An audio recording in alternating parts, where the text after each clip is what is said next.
Assalamualaikum warahmatullahi wabarakatuh, teman-teman. Pada siang hari ini saya sama Mbak Kendil sudah berada di Desa Dadaplangu. Kita berada di makam sesepuh desa yaitu R.A. Ragil Kuning. Jadi ini Mbak Kendil sedang izin untuk melakukan penyutingan karena pernah ada cerita bahwasanya orang yang sedang membangun memakai tempat ini itu tidak diperbolehkan sama R.A. Ragil Kuning ini. Dia mendatangi lewat mimpi bahwasanya tidak boleh, teman-teman. Jadi kita berusaha sebelum kita melakukan sesuatu, kita izin dulu kepada yang punya atau punden tersebut. Jadi untuk pengizinan ini Mbak Kendil menggunakan yuswa atau dupa. Ini bukan karena kami menyembah, kemudian bukan karena kami mengagungkan sosok sesepuh, tidak, melainkan ini adalah bentuk tradisi masyarakat Jawa untuk menghormati para sesepuh-sesepuh yang telah meninggal dunia, teman-teman. Karena kita percaya adanya tempat-tempat seperti desa, kemudian jalan-jalan yang kita lewati itu tidak lepas dari sesepuh-sesepuh atau nenek moyang kita, teman-teman. Jadi wajibnya kita sebagai generasi muda, kita tinggal menikmati apa yang sudah ada. Kita harus bersyukur dengan cara penghormatan seperti ini. Kami tahu bahwasanya jika kami menyembah sosok punden, kami menyembah dengan lambang-lambang prasejarah seperti ini, baik itu misalkan arca dan lain sebagainya, itu salah, teman-teman. Karena kita tahu bahwa tempat pengagungan, tempat kita meminta adalah junjungan kita yang wajib kita agungkan. Itu tidak lain adalah Allah Subhanahu wa Ta'ala. Jadi kita membuat konten seperti ini bukan kok kami mengagungkan sosok punden. Tidak, teman-teman. Kami tahu bahwa yang wajib kita sembah hanya Allah saja. Ini adalah bentuk tradisi, ini adalah bentuk kebudayaan yang wajib kita lestarikan supaya tidak punah. Jadi adanya kebudayaan-kebudayaan dari mancanegara, kebudayaan-kebudayaan dari luar negeri, itu zaman sekarang ini telah menggerus kebudayaan-kebudayaan asli yang ada di bumi Nusantara, teman-teman. Jadi bagaimana jika sosok seperti Mbah Kendil, bagaimana sosok seperti orang-orang yang masih rela meluangkan waktunya untuk melestarikan kebudayaan-kebudayaan Jawa. Jika orang-orang seperti itu tidak ada, maka punahlah sudah jati diri bangsa Indonesia ini. Jadi mari teman-teman, bersama channelnya Mbah Kendil, kita sama-sama melestarikan kebudayaan Jawa supaya tidak punah, supaya kita bisa terus menjaga jati diri bangsa Indonesia yang memiliki ciri khas yang lain daripada negara-negara lain. Jadi ini Mbah Kendil mungkin sudah selesai untuk melakukan pengizinan, teman-teman. Mari kita langsung konsultasikan sama Mbah Kendil. Ini tadi Mbah Kendil, rasanya Mbah Kendil ingin ke Punden Dadaplangu. Mungkin ada bisikan, teman-teman. Mari Mbah, monggo. Waktu selanjutnya saya berikan kepada Mbah Kendil Joko Montro. Assalamualaikum warahmatullahi wabarakatuh.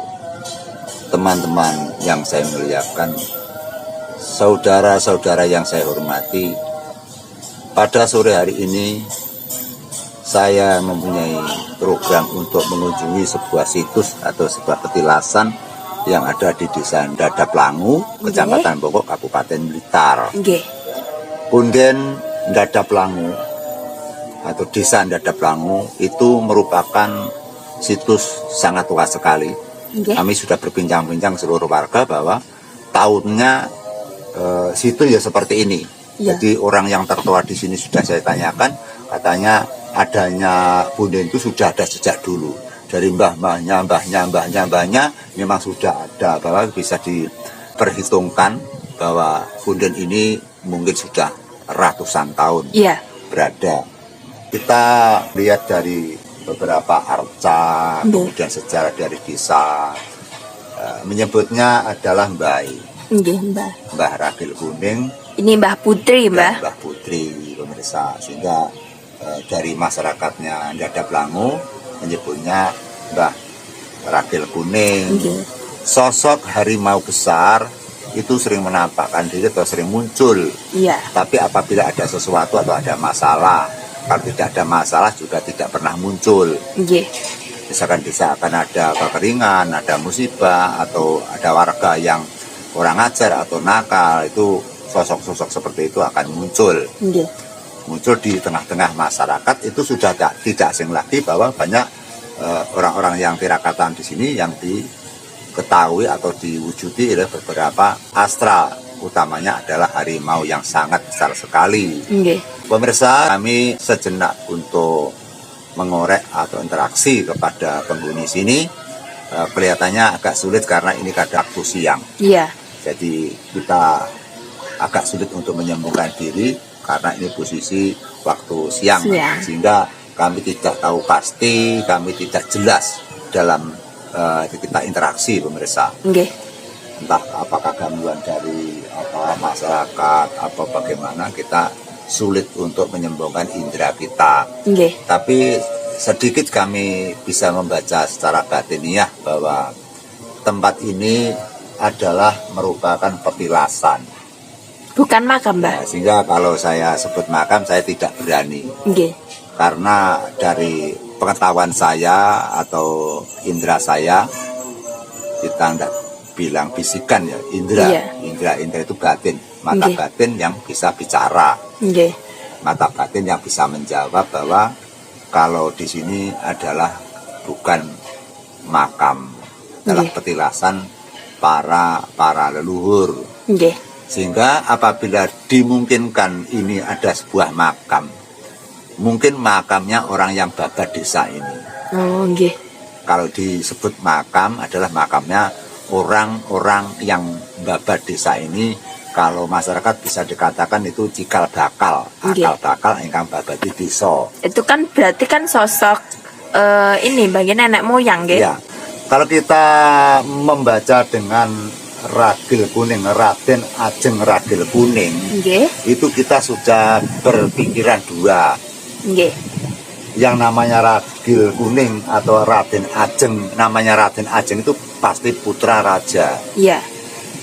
Sehingga kalau putra raja berada di sini, kelihatannya kita sulit untuk menerima. Janggal, Bang, ya? Janggal, karena putri raja akan meninggal di sekitar kerajaan atau tempat-tempat tertentu atau tempat-tempat muncul seperti gunung-gunung. Kalau di perkampungan seperti ini, saya kira jarang. Dan itu bukan cita-cita para leluhur. Itu para leluhur, para raja-raja Wiku Brahmana Resi itu kalau meninggal inginnya di gunung. Jadi sudah sejak dulu itu sudah ada kebudayaan atau kesenangan para leluhur, baik raja atau orang Wiku, bahkan wali pun kan meninggalnya juga di gunung. Sehingga punya gambaran atau punya program bahwa lambang-lambang gunung adalah merupakan media yang sangat tinggi sekali, agar dia nanti bisa mendekati kepada puncaknya, yaitu berjumpa kepada rahmatullah, berjumpa kepada naungan Tuhan. Yang pertama. Yang kedua, yang ditinggalkan leluhur ahli warisnya atau keturunannya agar bisa hidupnya menjadi orang-orang yang besar, orang-orang yang punya jabatan tinggi.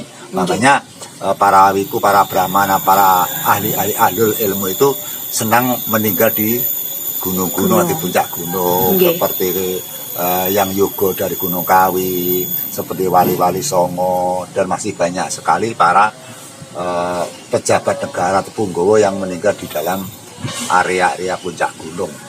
Sehingga kita kembali kepada titik permasalahan, kita melihat dari makam Raden Ajeng Ragil Kuning, sehingga ini mungkin kemungkinan besar adalah sosok Ragil Kuning adalah seorang pengembara yang bersanggah di tempat-tempat tertentu. Namanya orang pengembara kan capek. Capek, kemudian istirahat. Istirahat yang di tempat-tempat yang teduh, daerah-daerah yang nyaman, daerah-daerah penuh dengan buah-buahan, sehingga sambil makan sambil duduk. Sehingga kisah Ragil Kuning adalah merupakan jelmaan dari putra Kediri, yaitu ya, Kediri itu ya.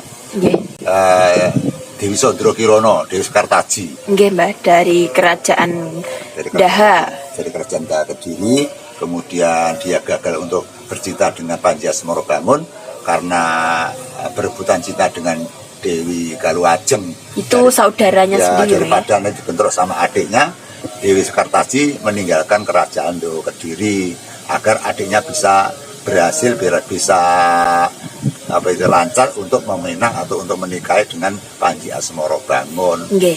Tapi akhirnya Panji Asmoro Bangun sebenarnya kan bukan Galuh Ajeng yang diharapkan. Jadi nikah dengan Panji Asmoro Bangun ini hanya menutupi aib. Nggih. Raja akan menantu, bunda gagal kan malu. Iya. Karena Condro Kirono kan pergi, ya, Sekartaji kan pergi. Iya.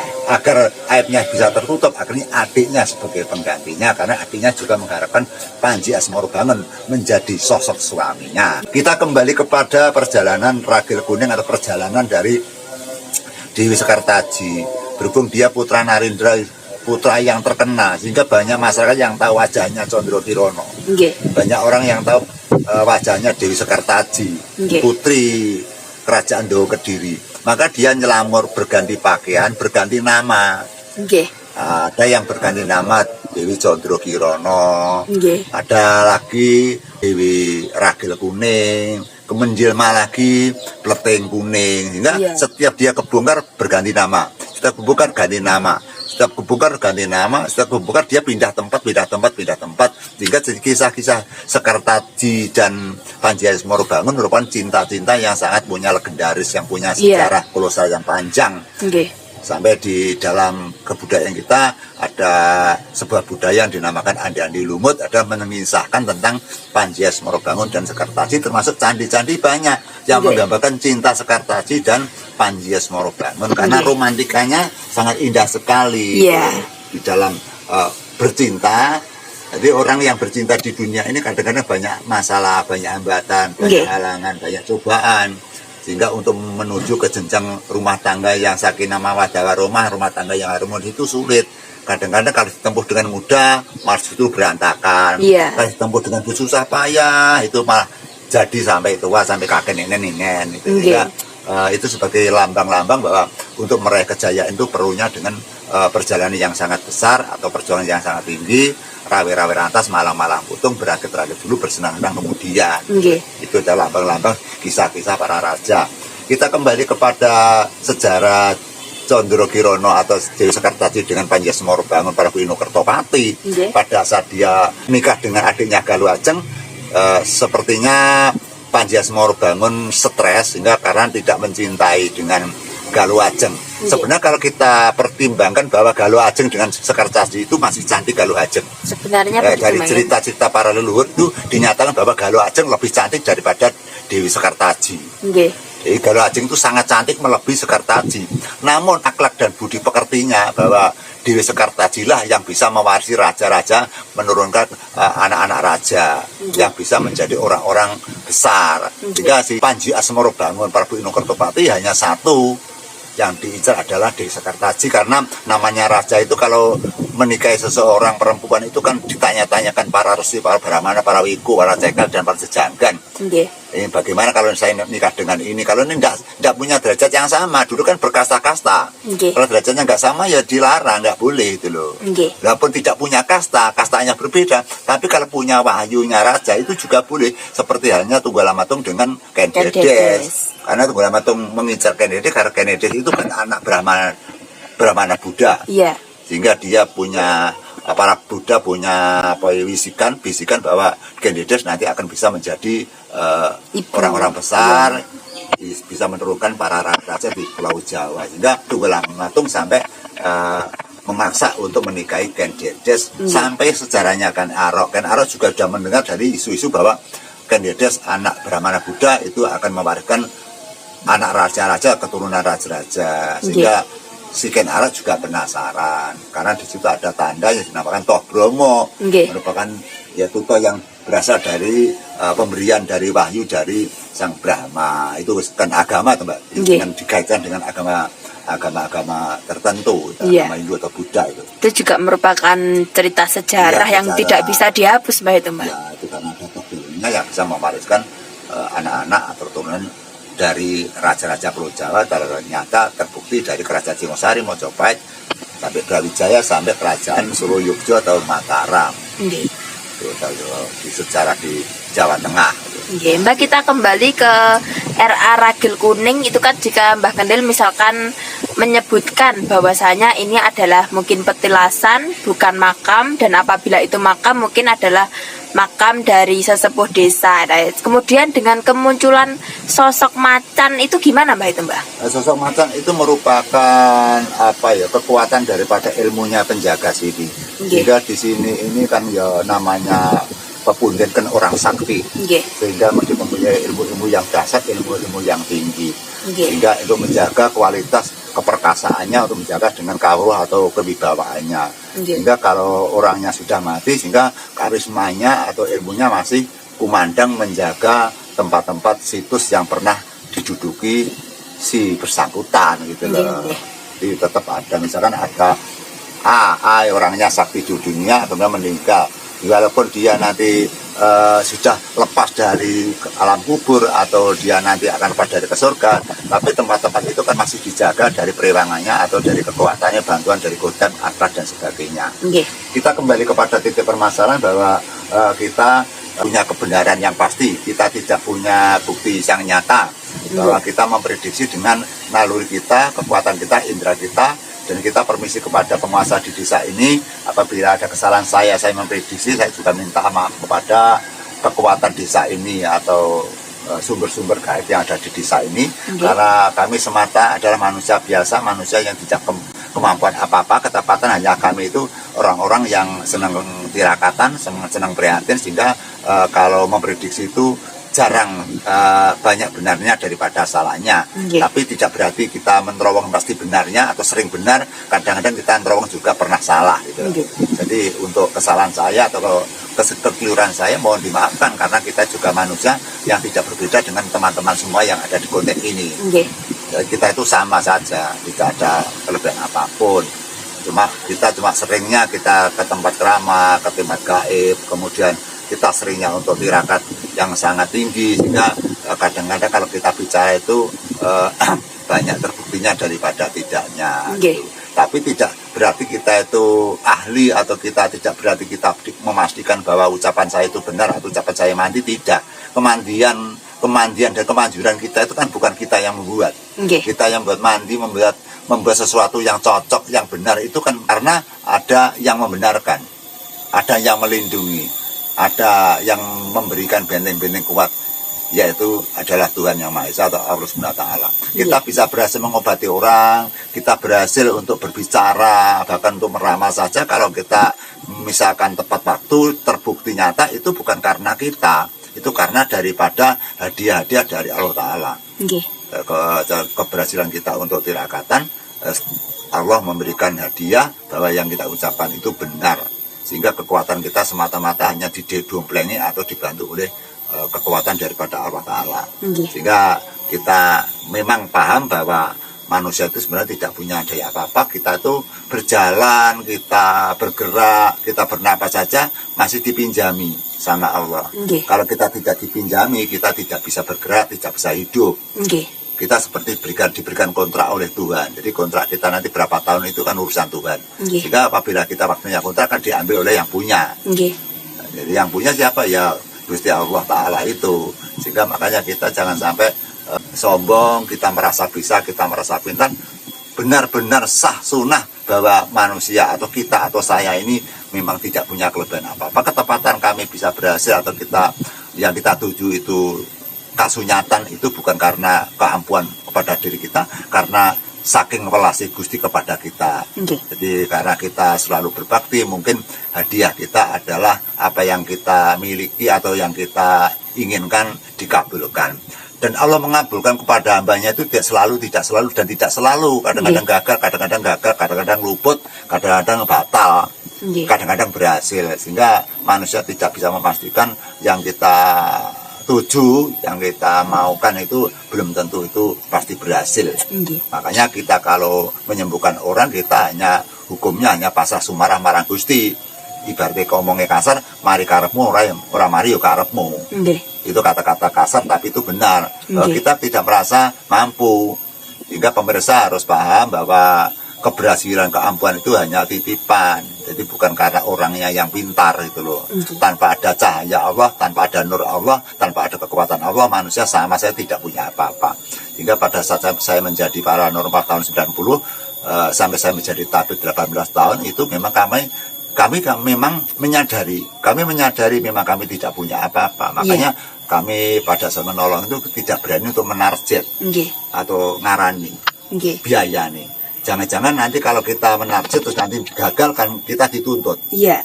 Terus kemudian yang terlibat, yang korban marah-marah, kita direcehkan, kita digosipkan, bisa juga kita dilabrak gitu. Makanya untuk menghindari itu kita kalau menolong orang ya kita dasarnya menolong dulu. Kalaupun adapun nanti berhasil, nanti ya itu urusannya dia sendiri.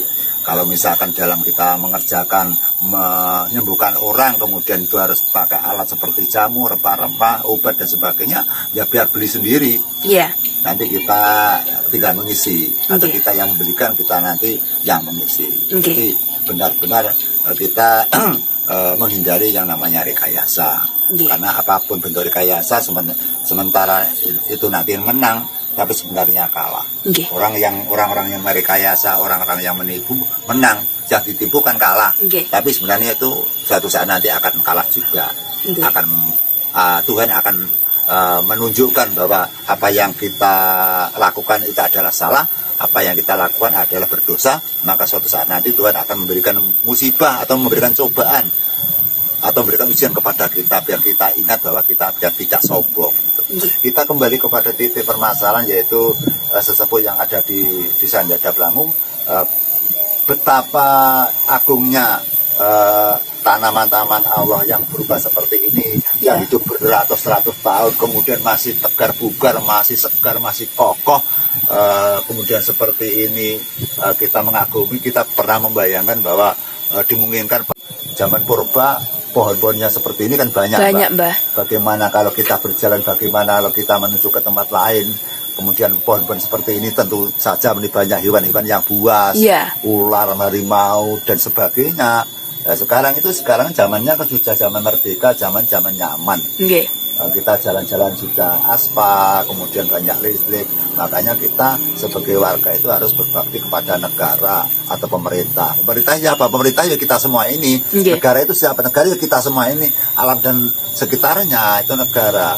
Ini kita hendaknya untuk mengakui bahwa negara kita adalah negara yang bercampur, negara yang bersuku-suku, negara yang berbeda bahasa, berbeda keyakinan. Maka kita jangan sampai mengolok-olok orang, jangan sampai rendah orang. Kita harus selalu menghormati kepada siapapun yang ada di Indonesia. Masyarakat di Indonesia itu keyakinannya sudah berbeda, bahasanya sudah berbeda. Kalau kita menang sendiri, merasa kita benar sendiri, orang-orang supaya ikut kepada kita, misalkan, apa ya bisa? Tidak bisa, setiap orang punya keyakinan, punya kemauan sendiri. Misalkan orang Dayak suruh berbahasa Jawa, nggak bisa, dia nggak mau, ya tetap menggunakan bahasa Dayak gitu loh. Misalkan bahasa Taiwan ditekan harus bahasa Jawa, ya tidak mau, orang Taiwan bahasanya Taiwan gitu loh. Maka kita tetap menghormati kepada kemampuan orang gitu. Karena Tuhan menciptakan manusia atau menciptakan bumi itu berbeda-beda. Kalau di jagat raya hanya satu pohon saja, misalkan pohon baru, saat jagat pohon baru kan malah tidak indah. Makanya pohon-pohon banyak meragamnya itu biar indah. Kemudian banyak manusia yang berbeda biar indah, ada yang cantik, ada yang jelek, ada yang besar, ada yang kecil. Itu dibikin seperti itu. Ada yang berbeda keyakinan, ada yang berbeda dengan budaya. Biar banyak, biar indah. Maka kita harus menggunakan Bhinneka Tunggal Ika Tadharana Dharma Makwa, berbeda-beda rupa, berbeda-beda bahasa, berbeda-beda agama, berbeda-beda apapun, tetap satu juga. Karena negara itu biar aman, negara bisa tentram. Jadi tidak negara bakal repot mengatasi wong, terus ngatur uang. Kalau masyarakatnya itu sadar sendiri, maka pemerintah tidak usah mengatur, karena masyarakat sudah mengatur sendiri. Anak-anak negara bingung ngatur rakyat turun kena diatur. Gitu. Makanya kita harus menyadaran diri, kita menjadi orang-orang yang baik, yang penuh penghormatan kepada siapapun. Kita hidup di lingkungan yang berbeda, tapi kita hidup dengan nyaman dan nikmat. Bagaimana kita hidup dengan tentram, adil dan makmur, agar kita untuk bisa menghormati kepada siapapun dan berbaik kepada siapapun. Sebagai dasar kita bertakwa atau berketuhanan atau bersembah kepada agama masing-masing, agama yang diyakini, dan tidak menghina kepada agama yang lain. Yang penting kalau kita percaya agama Islam, ya kita 100% harus percaya kepada Islam. Nggih. Tidak usah percaya kepada aliran lain, tidak usah percaya kepada agama-agama yang lain, dan percaya kepada agama yang kita miliki. Nggih. Adapun seperti hari ini, seperti kita masuk ke punden, bukannya kita sebagai percaya untuk penghuni punden kita agung-agungkan, tidak. Kita tahu bahwa sesembahan kita yang pantas disembah sejatine kasih nembah ora kejaba Mang Gusti kang gelar jagat Gusti Allah Ta'ala. Kita tahu itu. Makanya ini sebagai bentuk-bentuk pelampiasan gambaran kebudayaan, baik kebudayaan atau para leluhur dulu telah berjuang demi warganya, telah membawa desanya menjadi desa yang baik, pertanian baik, membuat desa-desa yang baik. Loh Jinawi Kartototo Toraharjo ora sandang pangan, loh tulus kang sarwa cinandur. Iki paribasane sing gawe desa ki yo mbae biyen. Mangan sing gawe yo diajeni. Aja mbae sing baban barang nikmat mbae dilecehkan, jangan sampai. Itu namanya contong lali kacang lali contonge. Kacang lali karo lanjarane. Karo sing uwek iki lali iki malah salah, dosa kuwi. Sehingga kalau kita itu diberikan warisan para leluhur, diberikan warisan tanah, diberi warisan rumah, ya kita harus mengagungkan, menyukuri kepada yang memberi. Ya, biar nanti semakin mulus perjalanan kita. Karena apa yang kita lakukan tiap harinya, perilaku kita itu selalu dinilai oleh Allah. Kecil dinilai, besar dinilai. Makanya kita harus hati-hati hidup di dunia ini. Intinya kita harus rukun, berbakti pada Allah, dan bisa menghargai kepada sesama manusia. Kita kembali kepada interaksi kita kepada penghuni ini, bahwa kalau saya lihat dari relief-relief atau patung-patung di sini adalah menggambarkan yaitu Panji Inukertopati atau Panji Asmoro Bangun atau Andandi Lumut, dia bersama dengan Galuh Condro Kirono Dewi Sekartaji yang kelihatan sudah pulang dari perantauan, bertemu terus kemudian dia menjadi manten. Ini kisahnya Galuh Condro Kirono sudah menjadi manten. Kemudian para abdi-abdi dalam juga ada di situ, ditambah dengan adiknya yaitu yang bernama dengan Galuh Ajeng. Yang satunya Galuh Condro Kirono, yang dekatnya itu Galuh Ajeng. Mungkin yang di sebelahnya itu mungkin dari orang tuanya atau Nayoko Projonya dan sebagainya. Yang jelas ada gambaran Galuh Ajeng bersama Panji Inukertopati atau Prabu Inukertopati atau Panji Asmoro Bangun atau Andandi Lumut bersama Galuh Condro Kirono atau Dewi Sekartaji. Mungkin di bawahnya itu adalah merupakan patung Galuh Ajeng. Makanya busananya berbeda. Kalau yang kakaknya berbusana putih ya, sebagai manten gitu ya, adiknya berbusana merah, itu merupakan sifat sifat dan watak. Digambarkan bahwa adiknya Galuh Ajeng itu suka marah, suka tersinggung, egoisnya tinggi. Tapi kalau si Galuh Condro Kirono diberikan warna-warna yang putih, ada hatinya halus dan hatinya bersih, tidak punya dendam, tidak punya nafsu untuk mencelakakan orang, tidak egois.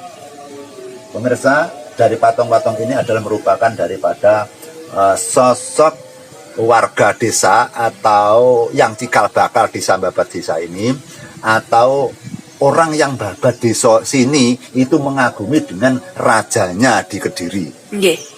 Jadi ini merupakan kerajaan Kediri ini, wilayah kerajaan Kediri, sehingga wajar kalau rakyatnya atau kaulane mengidolakan kepada rajanya.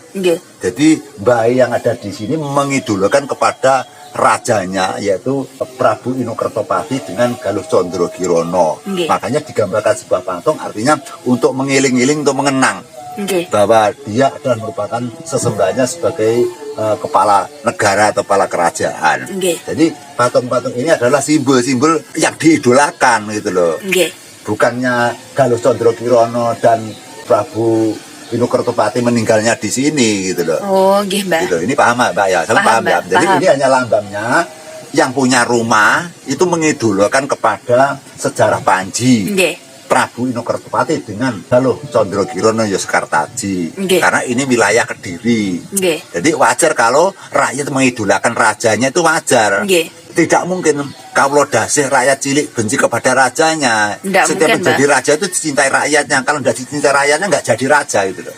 Dan raja itu kalau lelangke atau dolan atau main itu rakyat mencintai, rakyat mengagumi. Nggih. Maka digambar seperti patung-patung seperti ini. Jika kita garis bawahi bahwa yang namanya sesepuh ragil kuning adalah merupakan simbol-simbol kecintaannya masyarakat yang mencintai kepada rajanya. Nggih. Kemudian yang menghuni di sini atau orang yang babah di desa ini, ya, nah, ini yang belum kita temukan. Nah, kita itu menemukan itu kita sangat resiko sekali karena penghuninya saja kan macan, tuh, Mbak. Jadi kalau kita nanti benar-benar tidak bertemu, benar-benar tidak mendapat Sasmito Jati, nanti kita berpura-pura temu, berpura-pura kita nanti tahu namanya, nanti kita ada risikonya. Ya, risiko. Kadang-kadang bisa stroke, kadang-kadang bisa kecelakaan, kadang bisa sakit. Jadi jika di tempat-tempat seperti ini memang bukannya kita takut, tidak.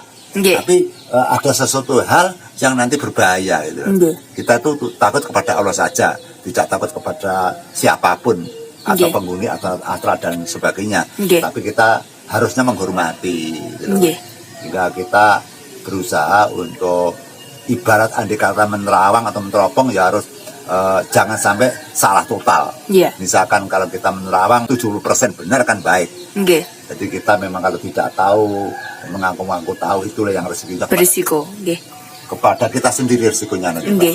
Jadi karena gini loh, bukan masalahnya yang memengku atau yang menguasai sini membuat celaka kita, enggak. Karena kita berdusta, karena kita menipu, kita tersiksa, kita kena hukuman kita sendiri. Jadi beco cilaka mulya sengsara sangka lakune dhewe, sangka ucape dhewe. Jadi sing awake dhewe mari lara, mari stroke, mari kecelakaan itu kok awake dhewe sing salah. Bukan kok si penghuni kini melaknat, bukan. Terus bukan lagi yang dinamakan pundennya terus mengutuk kita, tidak. Karena walaupun punden mengutuk, kalau Allah tidak memberkahi, Allah tidak menghendaki, tidak bisa terkutuk, tidak bisa kita celaka. Jadi kita celaka itu ada kaitannya dengan Tuhan. Gitu. Ada garis-garis kodrat gitu. Makanya keterangan seperti ini penting sekali untuk pengalaman pada kita semua gitu loh. Sehingga adanya orang yang kualat di punden itu bukannya pundennya manjur, karena kita yang salah. Kita yang salah lah. Atas kesalahan kita itu Tuhan memberikan ujian biar berhati-hati. Makanya kita ke tempat manapun lebih baiknya harus toto krama dan sopan santun. Walaupun kita sakti, kita pintar kaya apa, tidak boleh kita ngungalin dodo, karena di atas langit ada langit. Dan manusia buktinya apabila sakit hanya lima-lima nguyung ngebrok, ngisi ngebrok, jadi gotong-gotongan, wong indangi rasa-rasan, apa gunanya sekti, apa gunanya apa gunanya pinter, apa gunanya ganteng, apa gunanya ayu. Nyatanya besok barang tua mung atus tai, atus uyo, wong sing rene aji godong-godong ditolik payu, lah wong kaya ngono sapa sing gelem nampa, dititipi wong ora gelem. Makanya kita berhati-hati, kita waspada. Besok tuweke awake dhewe ben kajen karo anak, ben kajen karo keluarga, ben kajen karo kanca, maka kita harus berbuat baik. Dan selalu kita bertawa pada Tuhan agar orang-orang itu selalu asih kepada kita gitu loh. Jalannya kita diasihkan harus doa kepada Tuhan loh. Berdoa kepada Allah agar orang-orang di sekitar itu mencintai kita gitu loh. Nah, kita dicintai itu harus mencintai dia, tidak memusuhi, tidak memfitnah gitu loh. Karena fitnah itu dosa sangat besar sekali. Jangan sampai hidup itu iri. Kalau si A, si B, si C pinter, terkenal, viral, kaya, biarkan saja, itu kan anugerah dari Tuhan. Kalau mungkin kita dari sekarang sampai tua dibikin miskin, dibikin melarat, dibikin sarwa kekurangan, ya kita terima saja, kita syukuri saja. Gak apa-apa. Gitu. Yang penting kita sehat. Gitu. Kalau kita nanti kalau ada orang terkenal kita marah, ada orang terkenal kita emosi, ada orang sukses beli barang-barang, bisa beli tanah, beli bangunan, beli mobil yang mewah-mewah, kita beli motor saja tidak bisa, akhirnya kita mengeluarkan kata-kata menghina. Karena hati kita iri, hati kita itu gelo. Nyapa aku ora iso tuku kaya kuwi. Dan iri awake dhewe dingin ngetoke tembung-tembung ben gedeng uwong. Itu namanya fitnah itu. Iya, Mbah. Makanya hindari fitnah. Jangan sampai fitnah orang. Kita sadar saja kalau kita dibikin miskin enggak apa-apa, yang penting kita sehat. Yang penting kita masih bisa makan. Masih banyak orang-orang tidak bisa makan di rumah sakit, orang-orang sakit. Masih banyak orang lain yang cacat, misalkan buta matanya, kakinya potol, kan masih yang orang awake dhewe jeneng lara titik, sementing ada iki iso mangan, iso mlaku, yo ora ciri. Maka kita harus bersyukur dan syukur. Pemirsa, di dalam kita untuk ke tempat petilasan atau situs di Dadap Langu, semoga menjadikan hiburan kepada Amin. teman-teman semuanya. Sehingga utamanya kita mengadakan konten seperti ini adalah hiburan, biar teman-teman tahu bahwa di Blonggok itu ada petilasan. Nggih. Nah, itu yang dikundangkan Mbah Ragil Ragil Kuning. Kuning. Tadi sudah saya luruskan. Iya. Gitu ya. Saya terangkan percaya dan tidak ya silakan. Nggih. Gitu loh. Misalkan cerita saya nggak percaya nggak apa-apa gitu loh. Nggih. Kita itu hanya memprediksi gitu loh. Nggih, Mbak. Prediksi bisa salah bisa benar. Tapi saya mempredik pakai tata cara saya yang tidak main-main gitu Nggih. loh. Semoga masyarakat Dadap Langu selalu nguri-nguri dan setia, terus menjaga apabila ada bangunan yang roboh dibenarkan. Syukur bagi ada sosok tukang kebun atau juru kunci yang bisa nyaponi, diambilkan bengkok dari desa atau digaji Iya. seluruh warga, urunan gimana hingga tempat ini tetap Anda asri hingga Iya. bisa kemungkinan besar ini nanti jadi viral, kemudian ada orang mancanegara, turis-turis yang datang di desa sini Nggih. mengagumi tempat seperti ini, hingga tempat wisata perlu dikembangkan, Bang.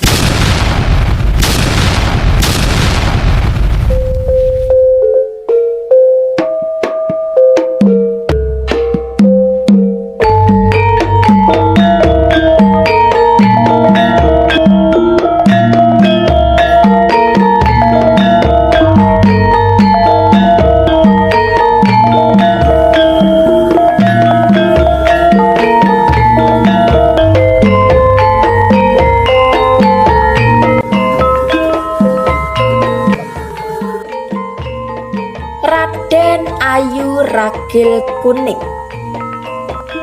Kolosal hikayat kisah rakyat Indonesia yang sumebar berbagai sudut daerah.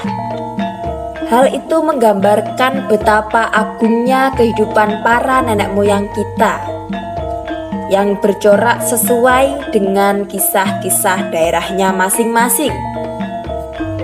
Kerajaan kuno yang kawentar hingga ke mancanegara sehingga membuat daya tarik tersendiri kepada para bangsawan dan bujarat untuk ngayom dan kerasan di negara atau kerajaan pribumi.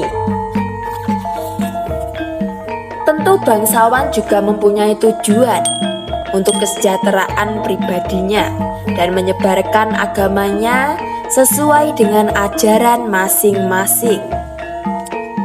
Masyarakat kuno yang masih polos dan belum memiliki dasar-dasar yang kuat seperti kitab suci, agama suci, maka bangsa pribumi yang sadar dan kagum atas agama yang belum dikenal itu dari ajaran animisme dan dinamisme tergeser menjadi keajaran agama suci dari agama Hindu, Buddha, Kristen, hingga ke agama Islam.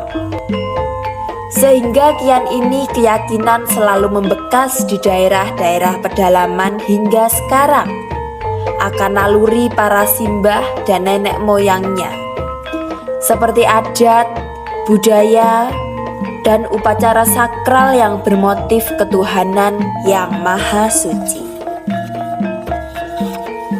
Dalam adat yang dilestarikan oleh aparat desa, segenapnya yang didukung warga desa membuat wadah kerukunan dan toleransi beragama demi persatuan negara NKRI ini. Ragam adat daerah memang perlu diuri-uri agar anak cucu bisa mengenal kolosal asal-usul dumadinya kehidupan di zaman kuno makunonya. Pelestarian tempat wingit atau situs sejarah bukan tempat penyesatan atau kesirik-sirikan. Karena ketakwaan kita terhadap agama yang kita yakini, kita akan menggeser hal-hal yang jauh pada ajaran agama kita yang punya sumber-sumber dan dasar-dasar kebenaran yang kekal.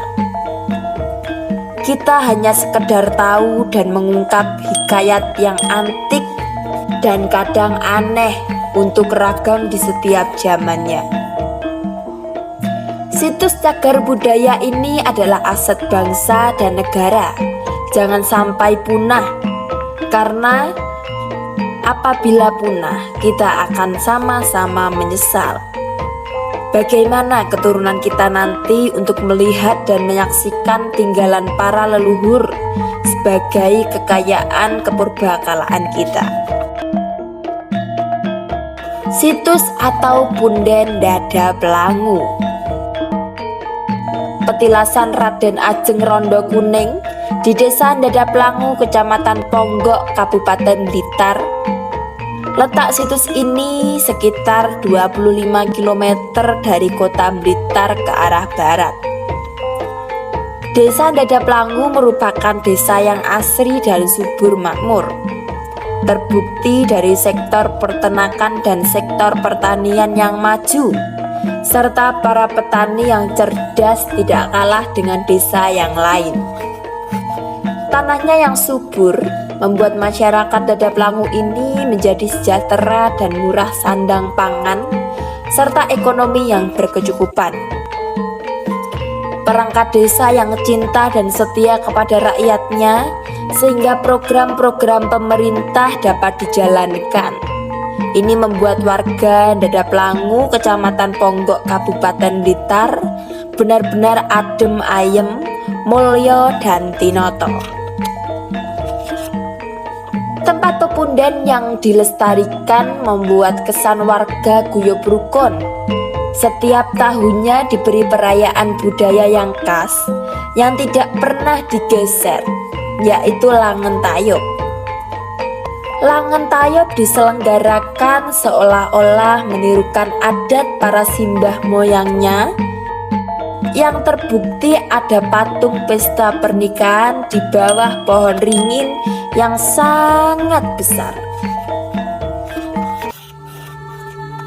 Penerawangan Indra Mbah Kendil untuk Punden Dada Pelangu. Bila berdasarkan penerawangan dan bukti arca yang ada, Punden Dada Pelangu adalah kemungkinan besar pesarian para leluhur yang babat desa Dada Pelangu ini, atau bisa disebut dengan cikal bakal yang babat alas yang akhirnya menjadi desa seperti ini. Namun karena kedatangan kita siang hari, kita tidak bisa mengetahui siapa nenek moyang yang sumare di pohon beringin ini. Karena melihat dunia gaib itu tidak mudah. Diterawang dengan sembrono bukan seperti itu. Karena ini menyangkut wibawa desa dan keyakinan rakyat. Mungkin di suatu saat nanti kita akan datang lagi di malam Jumat Legi agar kita bisa masuk ke jagat lembut di zaman kunonya. Ini tentu memerlukan tirakat dan ritual kelas tinggi atau fokus. Kita hanya bisa membaca dari membran perasaan atau indera jati rasa, yaitu bahwa situs itu adalah ragam kenangan sejarah. Yang kita maksud adalah kenangan sejarah kolosal Kerajaan Kediri di era Dewi Sekartaji yang mengembara karena sakit hati dengan segenap keluarga besar di Kerajaan Daha Kediri. Singkatnya, saat perkawinan Dewi Sekartaji dan Putra Nalendra Jenggala, Prabu Inu Kertopati alias Panji Asmorobangun. Kegagalan cinta Dewi Sekartaji karena keegoisan Galo Ajeng yang merebut kekasihnya, yaitu Raden Bagus Panji Asmorobangun. Karena Dewi Sekartaji yang sakit hati kemudian melarikan diri maka situasi kerajaan geger dan menanggung wira. Maka keputusan sang raja Kediri, yakni Prabu Lembu Amijoyo, berbesanan dengan kerajaan Jenggolo yaitu Prabu Aminuhur, diputuskan agar Dewi Galuh Ajeng dinikahkan dengan putra Raja Jenggolo yaitu Prabu Inu Kertopati. Karena Raja Jenggolo tidak mau malu, acara perkawinan harus berlangsung di hari yang sudah ditentukan. Anak sulungnya yaitu Dewi Sekartaji minggat melarikan diri dengan bersembunyi di tengah malam dan berbusana ganti slogo sebagai orang sudro.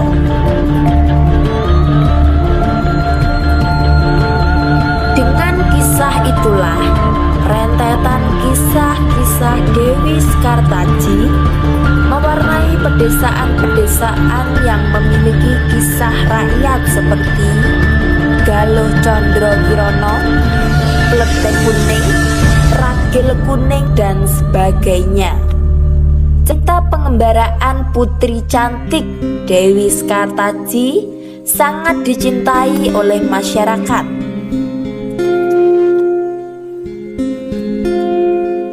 Dikala itu, Kawula sangat mengidolakan rajanya. Ini berkaitan dengan daerah Dadap Langu yang masih masuk wilayah kerajaan Kadiri. Maka ada kemungkinan besar yaitu sang putri cantik mampir ke desa itu membuat kisah samaran bersama samaran Raden Inu Kertopati yang menyamar sebagai Ande-Ande Lumut dan Dewi Sekartaji menyamar sebagai Kleteng Kuning. Desa Dadap Langu itu kemungkinan desa yang sangat tua karena masuk desa rentetan kisah Panji Asmoro Bangun dalam Alkisah Ande-Ande Lumut yang merupakan laki-laki samaran. Mbok Rondo Pendadapan adalah bentuk peradaban kisah kuno yang memiliki anak 4, kemudian ditambah dengan ngengernya Dewi Condro Kirono yang berpura-pura sebagai putri Compang Campik. Beliau ngenger di rumah Mbok Rondo Pendadapan. Bila kita prediksi, desa Dadapan itu sekitar Proliman Kadiri, yaitu sejarah para kleteng-kleteng. Sedangkan Dadap Langu adalah tempat Mbok Rondo yang diikuti Panji Asmoro Bangun. Kisah kedua rondo yang bertemu termasuk inti ceritanya yaitu kedua pengembara bertemu di desa Dadap Langu di rumah Mbok Rondo. Setelah saling membongkar penyamaran, maka semua yang terlibat diajak ke Ndoho atau ke kerajaan Daha untuk menjalankan pernikahan dan perayaan ulang temu Pinanganten terakhir, yaitu dari Dewi Sekartaji yang menikah dengan Raden Inu Kertopati, yaitu Panji Asmoro Bangun. Kemungkinan kejadian itulah punden atau sesepuh yang babat desa dari pewarisnya membuat kenangan hingga dikeramatkan atau di makam pepunden desa atau di makam pepunden desa yang dimakamkan di area tersebut, yaitu dengan saksi dan bukti pohon-pohon besar yakni pohon beringin atau lainnya. Sehingga penggambaran kisah kuno yang diberi tetenger oleh para nenek moyang dengan beberapa patung peragaan perkawinan Dewi Sekartaji dan Raden Inu Kertopati. Saking lamanya kejadian itu, sehingga para leluhur hingga kaum sekarang sulit untuk memberikan kepastian bukti sejarah yang konkret dan benar adanya.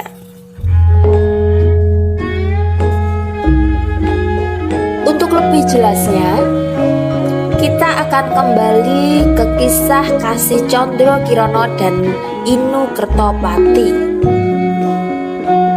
Kisah tersebut adalah bentuk cinta sejati yang akan menapak tilas di setiap tempat di mana pengembaraan itu berada, berhenti dan bercampur dengan kehidupan masyarakat pedesaan pada masa itu.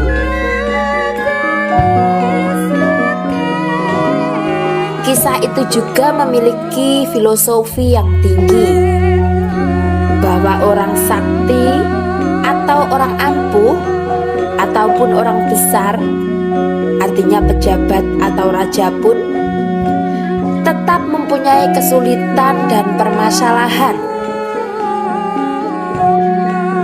Sang Maha Pencipta tidak pandang bulu untuk menguji para hambanya, baik kaulo alit atau sang Narendra, si miskin ataupun si kaya raya. Namun garis-garis kesucian dan kebenaran selalu dimenangkan di akhir cerita, kodrat dan kolosal hidupnya para hambanya. Becik ketitik ala ketara, sapa sing tekun bakal ketekan, sapa sing cidra ing kono nandang sengsara.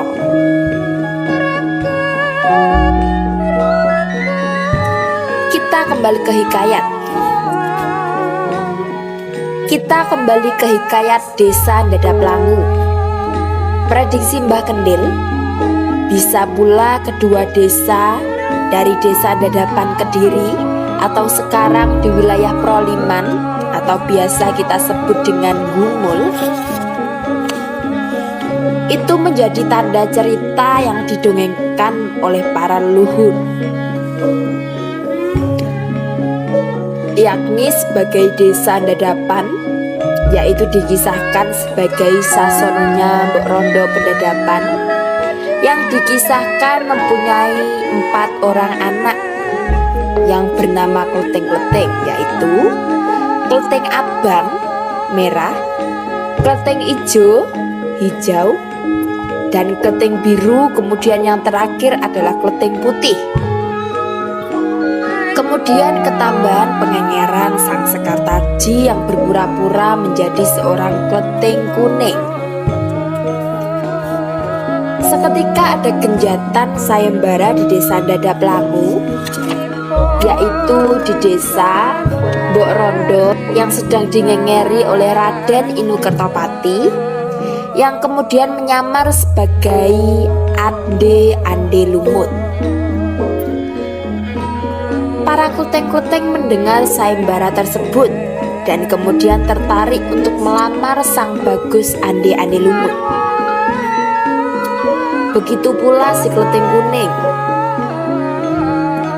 Sungai yang dijaga oleh Yuyu Kangkang bisa diikut sertakan dalam cerita, yaitu Sungai Lahar di desa Sumbersari, Kecamatan Udanaum, Blitar.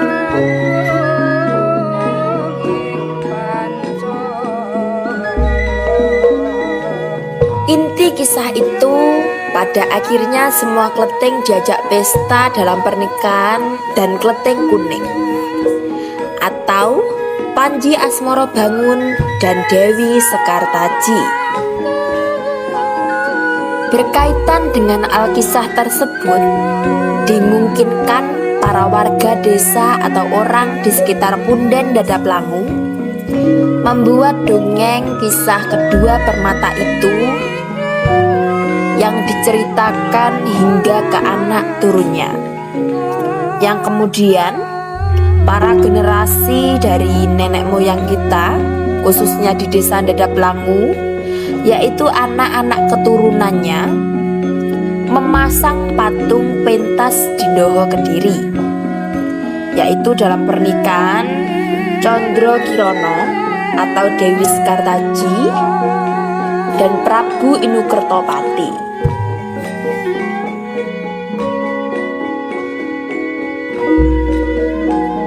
Inilah penerawangan dari Indra Mbah Kendil Jopo Montro.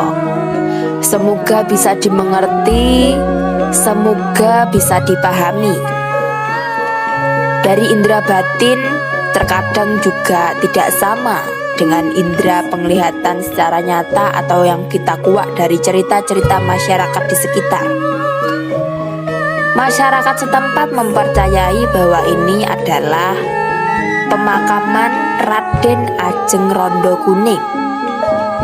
Tetapi dalam indera batin Mbah Kendil, bukan. Siapa yang benar? Kita tidak tahu, karena kebenaran hanyalah milik Allah Subhanahu wa Ta'ala. Demikian teman-teman, semoga sajian ini sebagai hiburan yang bermanfaat, sebagai tambahan ilmu pengetahuan bagi kita semua. Jangan lupa subscribe, kemudian like dan share channel ini supaya kami semakin bersemangat untuk meliput atau menyajikan video-video yang lebih menarik lagi. Terus ikuti video ini sampai selesai teman-teman. Kita akan langsung mendengarkan saksi mata. Karena rumahnya sangat dekat dengan Pundet ini, maka mungkin kesaksian orang tersebut bisa menambah ilmu pengetahuan kita. Mari teman-teman, kita saksikan bersama-sama. Niki sedang buat tahu tayupan niki kan. Bedak napa to? Oh selo. Ngoten jumlah pon ngoten. Napa ge anu, kathah yang apa njaluk-njaluk apa berkah ngene. Kasih enten ya. Sing pangkat. Akhirku. Akhirku niki. Niku tiyang mriki napa? Jadi anu Loro lah kula niki enten iki 50 tahun. dadi ngira pun ngeten iki. Nggih ngeten niki. Malah kathah wit ngriki wite nggih ngoten iki. Oh, Iki ya wodotan kanggo kok kathah mubeng. Enggak ibu ya. Nggih anu napa niku lek dalu ngeten tiyang buku napa ini. Boten tiyang iki nggih. Alah yang kepundi pun iki napa yang kepundi iki lek ngerti ya antara kene iki ya ngerti nak duwe ngono iki. Ini ndame kepir Bu. Nggih kene ngriki niki. Nggih. Lah tiyang mriki boten enten yang anu iki. Iki kata. Maksudnya saya percaya ngoten ya. Mungkin lah ini semua lagi napa niku sing duwe kajat napa niku kata kok sing iki sampean. Sing tekan. Sing ado-ado iki lek kasil yo enek sing Kurang. dus. Lho ngoten ya. Sampean gorene ngoten. Oh, dadi nek anu malah sing kok lha sama temen sing olahan sinten niku. Karena lah lelek karek monggo kerja napa bisa niki griya napa Oh, ngundang tangga mriki ngoten ya. iki. Pak Lurah nggih nate nyandangi mriki napa-napa. Waleki anu apa iki iki kali. Oh, jadi Ben. Pak Lurah kan biasa. Tenane kalau ngaten iki lho, Pak. Lurah ini saya Bu nggih, kali. Nggih. Jadi niko napa desane kan kebetulan kayu diandani. Iki tinggalnya kalau rumahnya teng jabane desa iki kok bijaksana apik tiyang niki. Anune ora kepala desa niki niku tanggung jawab. Masalah Niki nek kula nganggur nggih kula telu lek ngeten iki ketok sing alah Bang Kaudan sapu angel abot. Alah mek tak tulik ngarep tok iki. nggih. Kaya bae dhewe tapi yo Oh, nggih mboten ate didiani ora wujud macan apa napa. dulu. Lek mau liya kadang-kadang sing anu ya diru. Napa Bu niku wujude Bu? Kan ora tadi. Bae macan. Oh, macan. Lagi Kanca-kanca harga omah nih to. Nggih. Leng apa? Nek apa ini nek gawe ning kene nyatok lho. Lah ngono kuwi lho, yo dijawab dadi yo taren. Iki napa niku batin kula niku engakne lawang bengi tengah lengi jam 12. Ning arep lawang wego baik. Oh, Yo wedi yo lawange yo dinep yo wae lempoh ora tau lho cucuk enek buku kok bae ben ngedeni ya. Nggih. Ya terus kuwi Wis ora sapi. Anu ning kene liyen ae aku ngono takon ngene ning Karepe lapak. gak iki. Ayo, jawane iki ning panas, panas kentang-kentang. Nggih. Ya dijawab tak. Jadi karo bae lah kok bae juarak ning arep kok ngono ya. Ini kalau butang kali ini kok entene apa ini blok siluman blorong ulon wes tuh. Ada kamu nih gedang loh. Kamu di kok? Nggih. Mesti kok. Hanya enak saya sendiri tiang ulo iwak nih. Kok jadi ulo budi kan itu. Nggih wong niku biyen kira-kira beneke lho biyen. Beneke iki pesugiane Mbah Lurah. Nggih. Biyen. Kalau mirengnya anu tiangnya mati terus. Ae iki mati kan udah abri ra kartawan kae. Nggih. Kan tapi tegalan. Oh. Lah kuwi renek anake renek sing rumah priyo ngalih. Nggih. Lah biyen beneke wis digawa wong. Beneke. Balik malih terus mboten purun tira sih ngoten. Anu ini awan jam 11 jam 11 ini kan tiang niku badhe Jumatan ngoten lho. Kan langsung rumput ya. Langsung luput niku adus nih. Dorongnya adus ngoten wayu ngoten ceritane ya. Nggih. Padahal awan niku. Nggih.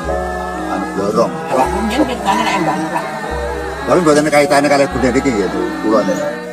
Ini khusus perjanyangan. Pening ngedam nang tetanggane ngedam.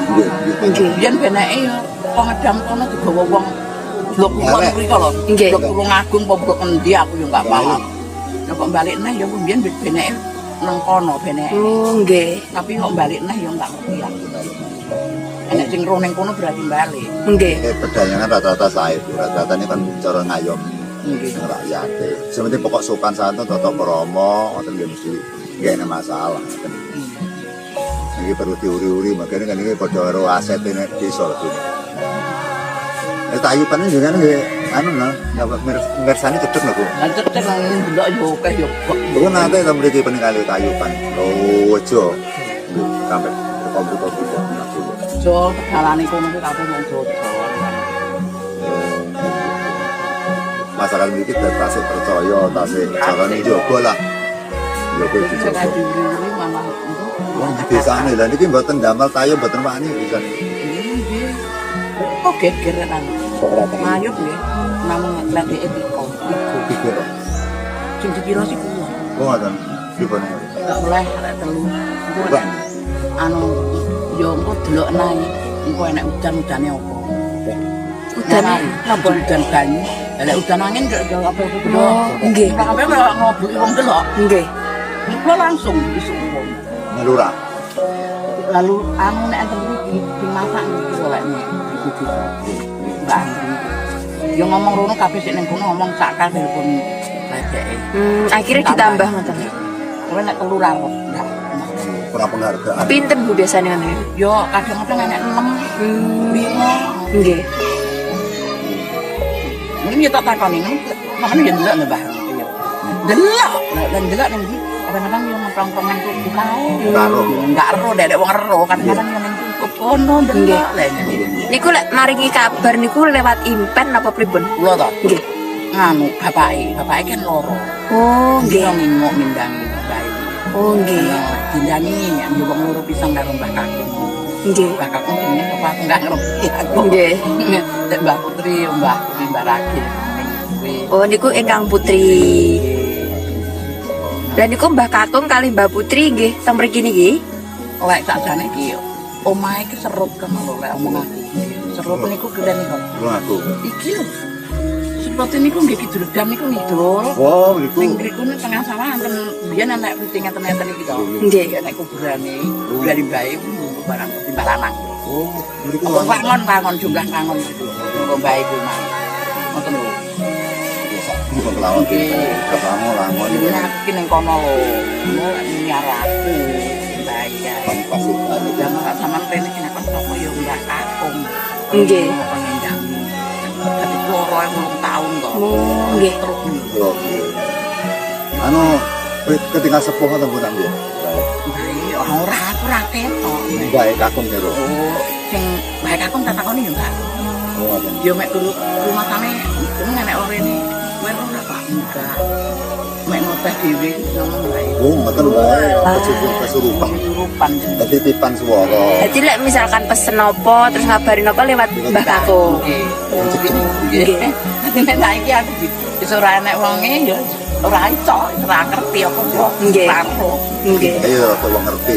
Nggih. Kalau tukang berarti tukang kopi. Iki lho dalan iki dipaping to dudul to.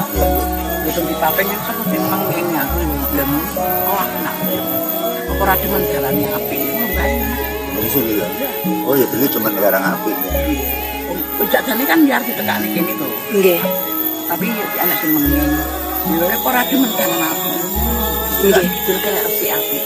Oh, Nggih, jadi saiki jenengan bludak oyote lek nek wong gowo apa-apa ya swara didikane ya bludak rampok. Nggih. Sing salah sapa? Ajane aku yo ora aku latarku malah resik. Nggih. Lah nek latarku yo mek dalan iki. Nggih. semoga atas konten ini kita mendapat pengalaman, kita mendapat tambahan ilmu. Amin. Pemirsa, saya ucapkan sekian terima kasih. Ihdinas siratal mustaqim. Wassalamualaikum warahmatullahi wabarakatuh. Sugeng rahayu ingkang pinanggih. Amin.